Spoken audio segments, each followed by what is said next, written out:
Friends, welcome back to my channel. இன்றைக்கி நம்ம சேனலில் என்ன செய்ய போகிறோம் அப்படின்னா, மல்லித்தூள், மிளகாய்த்தூள், கறி மசாலா தூள் இது எதுவுமே போடாமல் ஒரு குழம்பு எப்படி வைக்கிறதுன்னு தான் இன்றைக்கி உங்களுக்கு நான் கற்றுக் கொடுக்க போகிறேன். வீடியோ ஸ்கிப் பண்ணாமல் பாருங்கள். வாங்க வீடியோக்குள்ளார போகலாம்.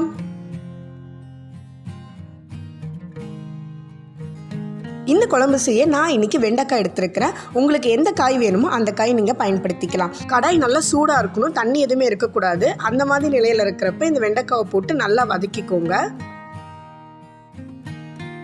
இந்த மாதிரி நம்ம ஏன் செய்கிறோம் அப்படின்னா, அப்போ தான் வெண்டைக்காயில் இருக்கிற அந்த வளவளப்பு தன்மை போகும். அதுக்காக தான் நம்ம இந்த மாதிரி ஒரு ப்ராசஸ் செய்கிறோம்.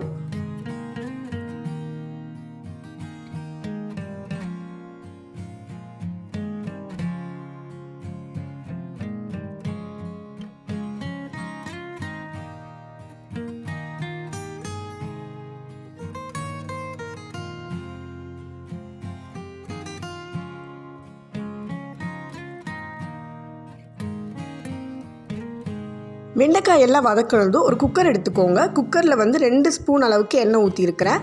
இப்போ இதில் வெந்தயம் போட்டுக்கோங்க, 1 டீஸ்பூன் அளவுக்கு. சீரகம் 1 டீஸ்பூன் அளவுக்கு போட்டுக்கோங்க. பூண்டு நல்லா தட்டி வச்சுருக்கிறேன். ஒரு 4லேருந்து 5 பல்லு பூண்டு அளவுக்கு எடுத்து போட்டுக்கோங்க. அந்த எண்ணெயிலே நல்லா வதங்கட்டும் பூண்டு.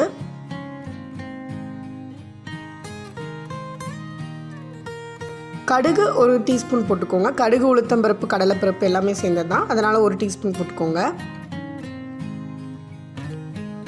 இந்த பூண்டு எல்லாம் நல்லா கோல்டன் கலரில் வர வரைக்கும் வதக்கிக்கோங்க.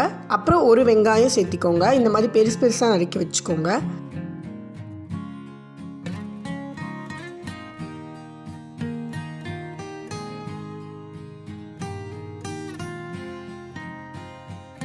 வெங்காயம் எல்லாம் வதங்கினதும் 2 தக்காளி, அது இந்த மாதிரி பெரிய பெரிய சைஸாக எடுத்துக்கோங்க.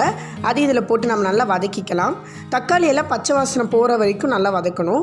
இப்போ இதில் தேவையான அளவுக்கு உப்பும் மஞ்சத்தூள் மட்டும் போட்டுக்கோங்க. 1 டீஸ்பூன் போட்டுக்கோங்க. வீட்லேயே அரைச்ச மிளகாய்த்தூள், இது ஒரு 2 மிளகாய் மட்டும் மிக்சியில் அப்போவே இன்ஸ்டண்ட்டாக அரைச்சிக்கோங்க. அரைச்சி இந்த மாதிரி சேர்த்துக்கிட்டிங்கன்னா குழம்பு இன்னும் நல்லாயிருக்கும். அதனால் இந்த மாதிரி அரைச்சி இதில் சேர்த்திக்கோங்க. நான் இதில் 1 டீஸ்பூன் இப்போ பயன்படுத்துகிறேன். கடைசியில் இன்னொரு டீஸ்பூன் நம்ம போட்டு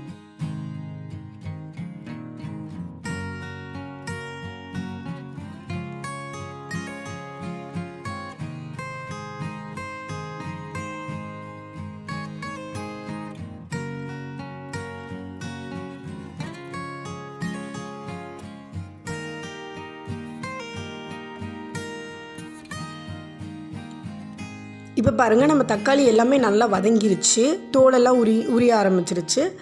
இப்போ இந்த ஸ்டேஜில் நம்ம ஆல்ரெடி வதக்கி வச்சிருக்கிற வெண்டைக்காவை ஆட் பண்ணிக்கலாம்.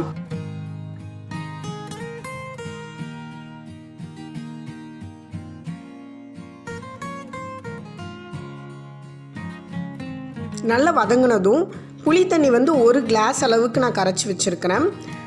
இது இதில் ஊற்றிடலாம்.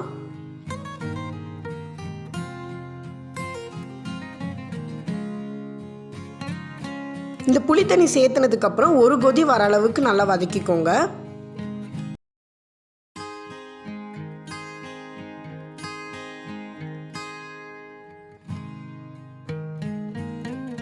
ஒரு கப் அளவுக்கு தேங்காய் பால் இதில் சேர்த்திக்கோங்க. புளியெல்லாம் நல்லா கொதி வந்துருச்சு. இப்போ இதை சேர்த்திட்டு இதை இன்னும் கொஞ்சம் கலருங்க.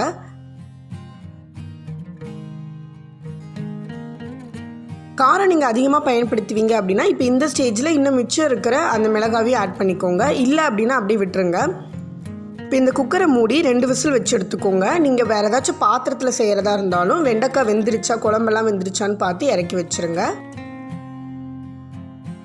அவ்வளோதான், நம்ம வெண்டைக்காய் குழம்பு எல்லாம் அற்புதமாக ரெடி ஆகிடுச்சு.